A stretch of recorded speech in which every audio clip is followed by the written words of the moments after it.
Todos ustedes, Jorge Román.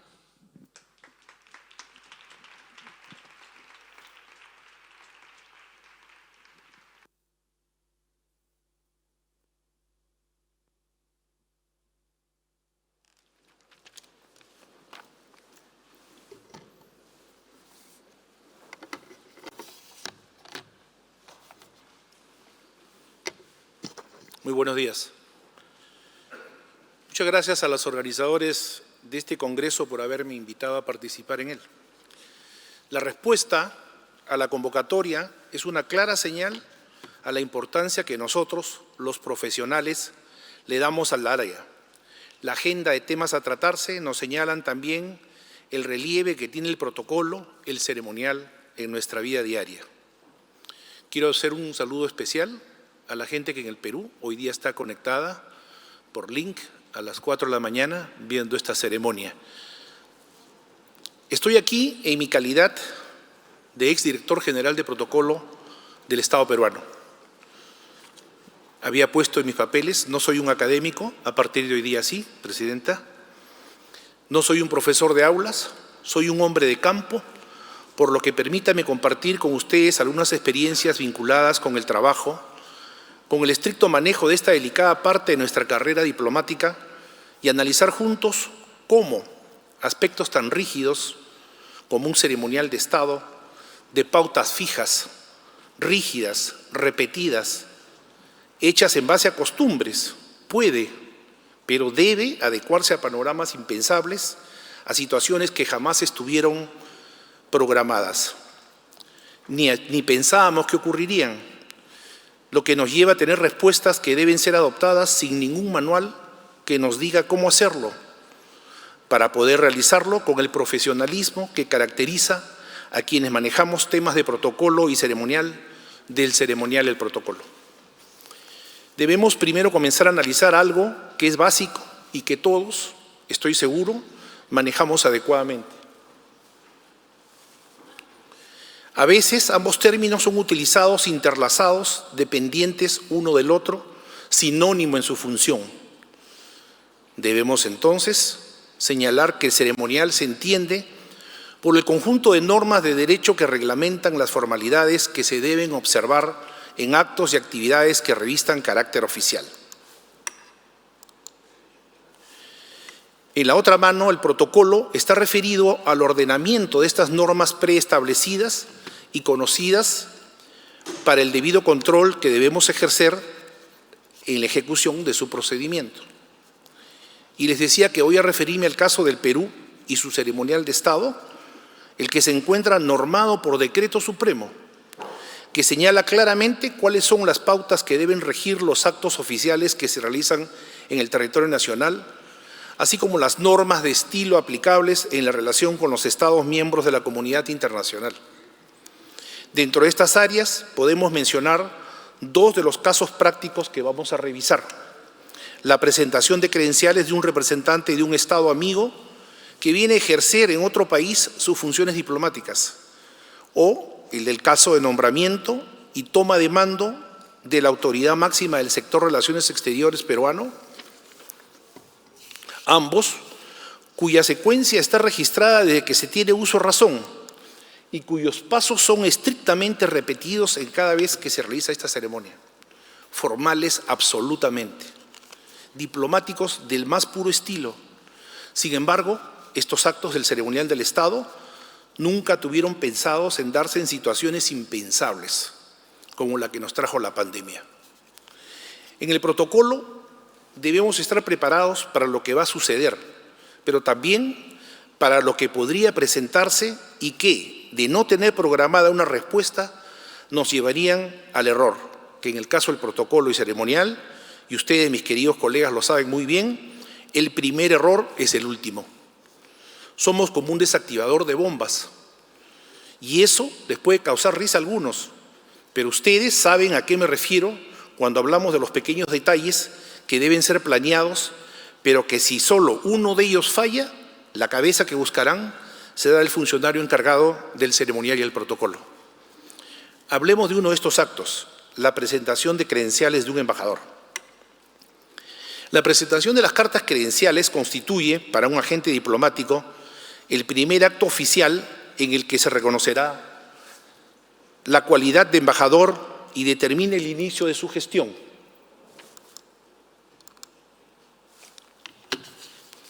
De acuerdo a mi patrono, el embajador Javier Pérez de Cuéllar, en su manual de Derecho Diplomático, se conoce como cartas credenciales al documento mediante el cual un jefe de Estado acredita ante otro a un embajador, dejando constancia de su alta condición representativa y expresa tácitamente la confianza que en él deposita para actuar en su nombre. La fotografía es del embajador Pérez de Cuéllar cuando abrimos nuestra primera embajada en la entonces Unión de Repúblicas Socialistas Soviéticas, la URSS, fue nuestro primer embajador. La siguiente es mi presentación de credenciales en la República Helénica, en Grecia. Estas cartas credenciales se presentan en una ceremonia estricta, formal, presencial, cara a cara, pues constituyen también el primer encuentro entre el agente diplomático y el jefe de Estado del país ante el cual se encuentra acreditado. Esa es una típica carta credencial, firmada por el presidente, dirigida en un lenguaje formal, diplomático, grande y buen amigo, dice. Alguna vez nos ha tocado un jefe de Estado que dijo, pero ¿por qué le voy a dirigir una carta yo si no lo conozco, no es mi amigo ni es grande? Entonces hay que explicarle que son formulismos. Esta es una carta típica, la copia la vemos escrita a máquina, firmada por el presidente, y la original en caligrafía. El esquema para una presentación de credenciales es similar en todos los países. El ceremonial a seguirse se inicia con el contacto con el área de protocolo de la Cancillería para coordinar la fecha adecuada para esta presentación.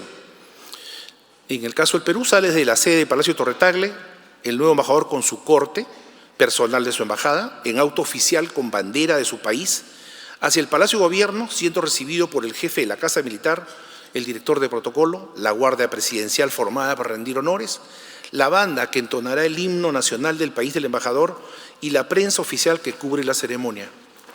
A su ingreso, el diplomático y su grupo rendirá honores al pabellón nacional para ingresar al Gran Salón Dorado, donde ya se encuentra formado el presidente de la República, acompañado del ministro de Relaciones Exteriores, personal de apoyo y el staff de prensa que transmitirá la ceremonia. El marco de esta ceremonia es formal y sigue la secuencia claramente establecida y repetida a través de los tiempos por ser un acto de carácter oficial basado en un ceremonial de Estado. Las solemnidades incluyen palabras del representante diplomático en una fórmula similar en todos los países en que se presentan credenciales que lo acreditan como embajador extraordinario y plenipotenciario de su país. Se acerca al jefe de Estado, lee la fórmula o la dice. Es para mí un alto honor presentar las cartas credenciales que me acreditan como embajador extraordinario y plenipotenciario de la República del Perú ante la República de, y si desea puede hacer un breve saludo hacia el pueblo del país donde va a ser acreditado. Se realiza la clásica toma de fotografía oficial frente a las banderas de los dos países, se presenta al personal de la embajada. La ceremonia incluye una entrevista privada de presidente, canciller y embajador, donde se pasa una breve revista al estado de las relaciones de los países, resaltando algunos temas de importancia en la agenda bilateral. Concluida la reunión y la despedida del presidente y el canciller, el embajador se despide del estandarte nacional mientras se escucha el himno del Perú. Se abordan los vehículos y se dirigen nuevamente al lugar desde donde partieron. Decía que esta es la secuencia clásica, formal, presencial, que tomaba aproximadamente media hora por cada jefe de misión extranjero y es el mismo formato que van a ver ustedes en Alemania, en Polonia, en la Santa Sede, en Estados Unidos. La pandemia nos obligó primero a postergar las ceremonias de credenciales, sin saber exactamente cuándo podríamos reiniciarlas. Al no poder realizarse el acto formal en que se reconoce al agente diplomático y se le permite actuar plenamente en nombre del país, hubo que obviar este acto y tácitamente reconocer al embajador sin mayores ceremonias. Cuando las circunstancias lo permitieron, meses después empezamos con estas ceremonias presenciales, pero con limitaciones esenciales para la época de pandemia: no contacto físico, no estrechamiento de manos al saludo, solo una venia de cabeza al ingreso y salida, no entrega de cartas credenciales a la mano, sino dejarlas en una mesita en gesto de entrega, obviamente mascarillas en todo momento, supresión de los himnos nacionales, pues la banda y su parte de vientos, al soplar las notas, podrían emitir gotículas de saliva contaminada sin saberlo. No presencia de tropas para rendir honores, pues sería exponer a las personas a una cercanía física, siendo necesario un distanciamiento social. Se redujo el entorno del embajador a lo mínimo 2 personas, cuando eran hasta 6. Medidas necesarias, como decíamos, pero que desdibujaban del todo un acto solemnemente diplomático, ceremonial, pero básicamente presencial. Un capítulo aparte merece la presentación de credenciales de los embajadores concurrentes, es decir, los jefes de misión que representan a sus estados desde otros países, porque no tienen el presupuesto quizás para poder atender gastos en todos los países con los cuales tienen relaciones, o porque son países que tienen muy pocas embajadas en el exterior de acuerdo a prioridades de política. A esto se le llaman embajadas concurrentes. Pues bueno, los embajadores de estos países generalmente lo que hacían era viajar en 2 oportunidades en el año a Lima para participar en las ceremonias especiales, solamente para embajadores no residentes, que guardaban las mismas formalidades que les he señalado anteriormente. ¿Ustedes creen que la pandemia nos afectó en esto? Por supuesto. Se canceló totalmente lo presencial. Debiendo mantener la formalidad del acto, nos vimos en la necesidad de implementar, adecuar, ayornar el ceremonial y utilizar lo que se convirtió en la nueva realidad en las reuniones virtuales, la tecnología de la información, el uso de plataformas Zoom, Suite, YouTube, que me permitían reuniones remotas y presenciales de una forma virtual. Ventajas para los participantes: no implica primero riesgo alguno reunirse con otras personas, no conlleva gastos ni desplazamientos y se puede registrar la ceremonia, como esta que estamos desarrollando. Desventajas: el principal en la diplomacia, el encuentro cara a cara de los agentes de los estados. Lo técnico, el posible riesgo de pérdida de la conectividad por falla en el Internet, de acuerdo a donde están localizados. Lo que llevó a realizar ensayos de ambas cosas, conectividad y secuencia, de acuerdo a un libreto previamente establecido. Un dato estadístico: las videoconferencias se convirtieron en una necesidad, elevando 5 veces el tráfico que existía antes de la pandemia, obligándonos a todos a aprender de estos usos, a utilizarlas por nuestras reuniones para el trabajo remoto. Hoy muchas empresas las han adoptado ya como una nueva realidad y adecuado su trabajo a ellas. La diplomacia, el ceremonial de Estado, no podía ser ajeno en ello. En un escenario situado previamente tipo estudio de televisión, las banderas ubicadas en la parte posterior del asiento del presidente, a su derecha el canciller, a su izquierda el director de protocolo, quien alcanzaría las cartas credenciales una a una mientras se veía en la pantalla los rostros de los embajadores con sus banderas. Ahí tienen la fotografía en la parte de abajo. En este caso es el canciller recibiendo las copias de las cartas, 19 embajadores conectados a la vez, y por un acto de magia el embajador mostraba a la cámara un sobre, decía la fórmula, el canciller del otro lado, las 2 cámaras enfocando a ambos personajes.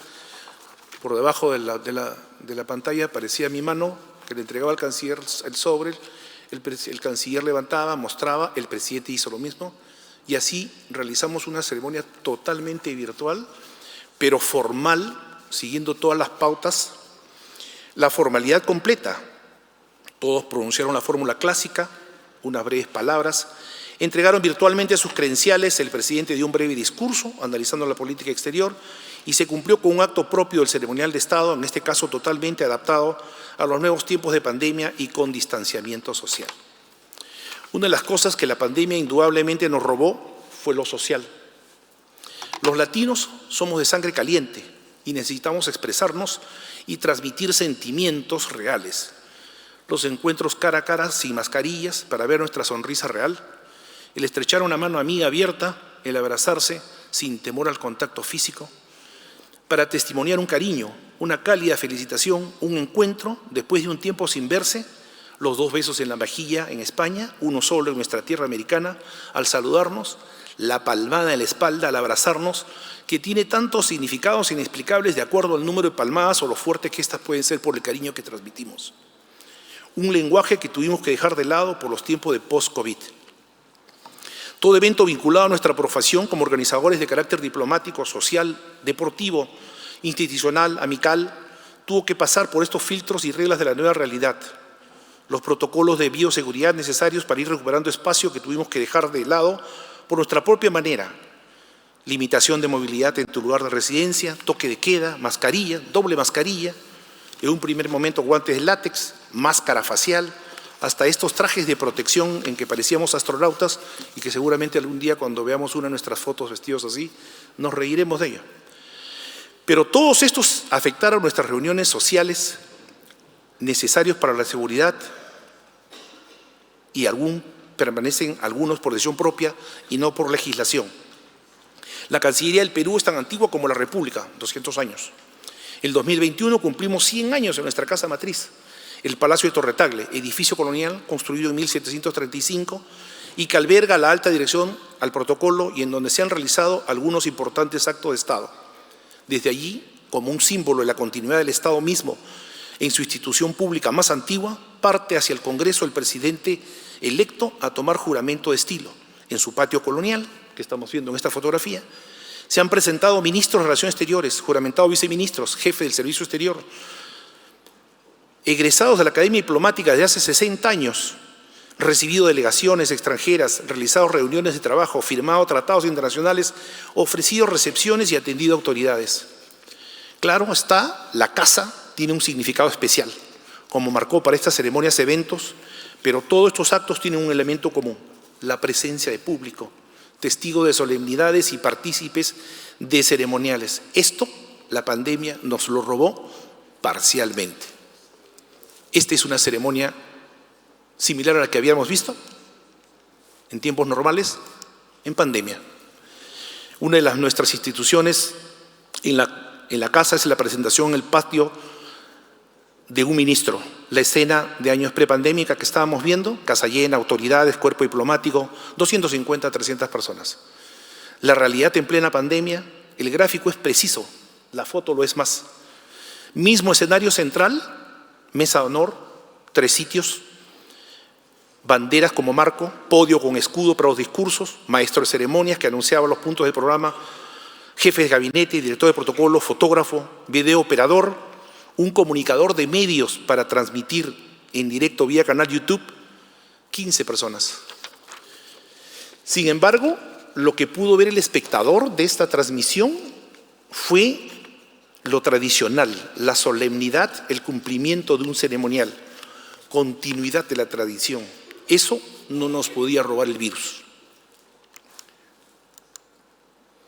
Esto es una fotografía en los tiempos actuales, en pandemia controlada, con un aforo de aproximadamente 50 personas. Este es el último punto que voy a compartir con ustedes. Y en realidad no estaba en ningún esquema del reglamento de funciones que tiene la dirección de protocolo.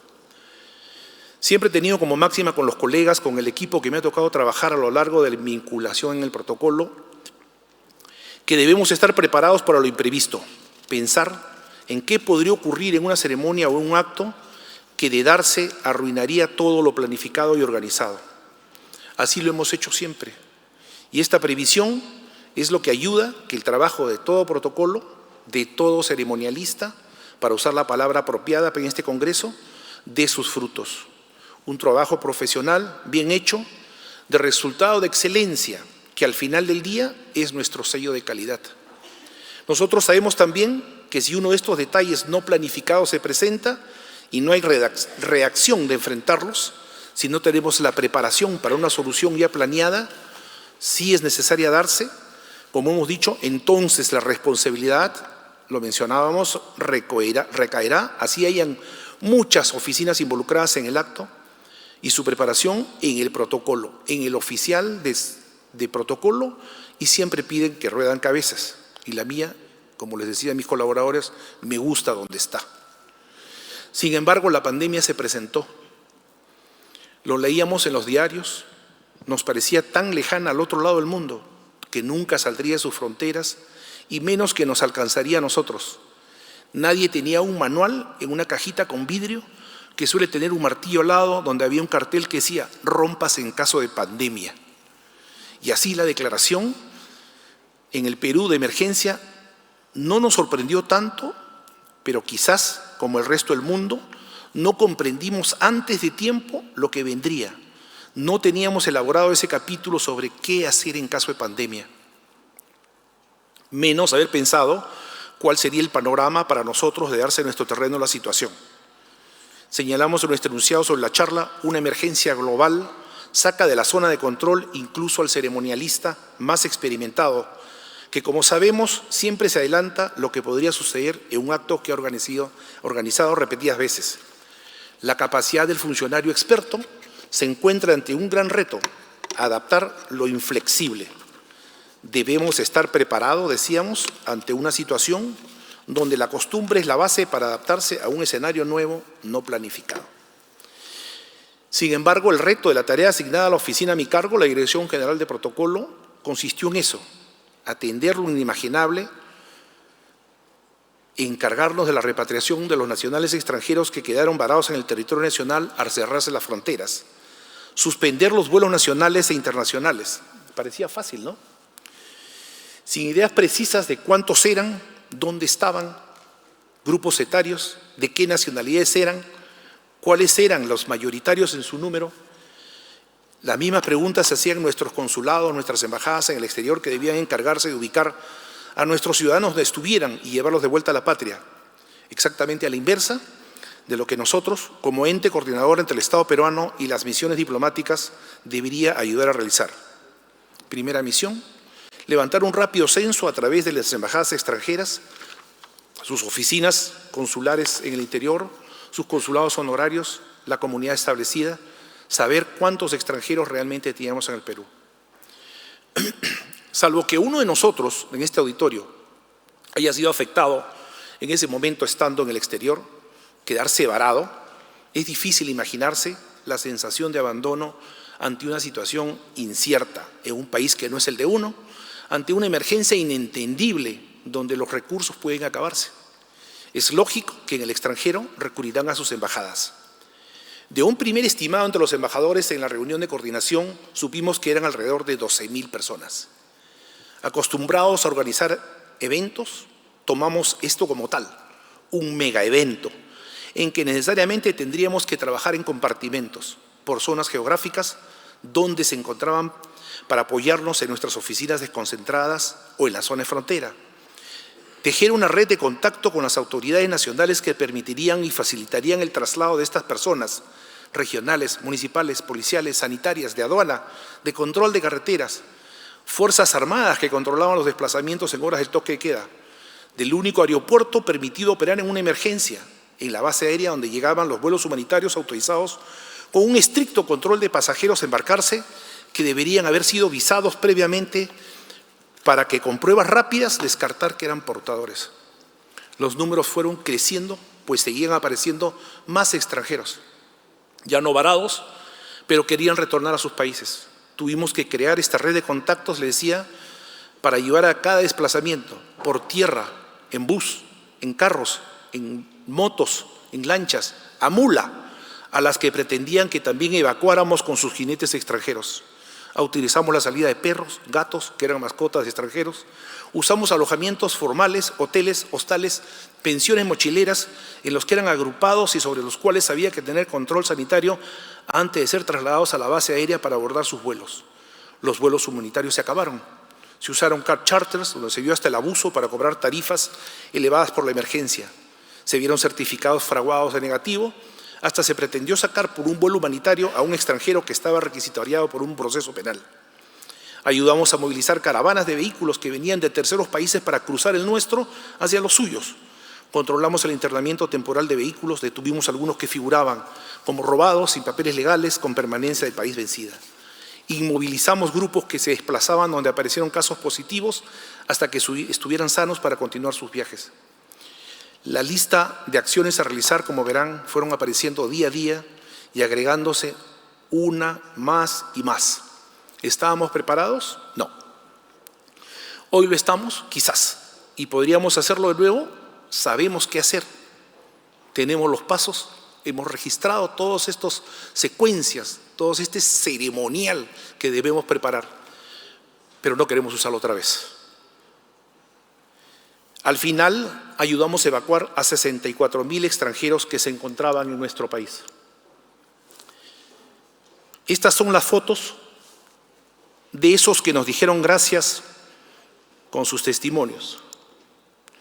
Son la mejor medalla que un servidor público puede recibir. Aprendimos juntos, ayudamos, servimos. He querido compartir con ustedes estas experiencias que algunos podrán decir: ¿y de qué nos sirve a nosotros en un congreso de protocolo?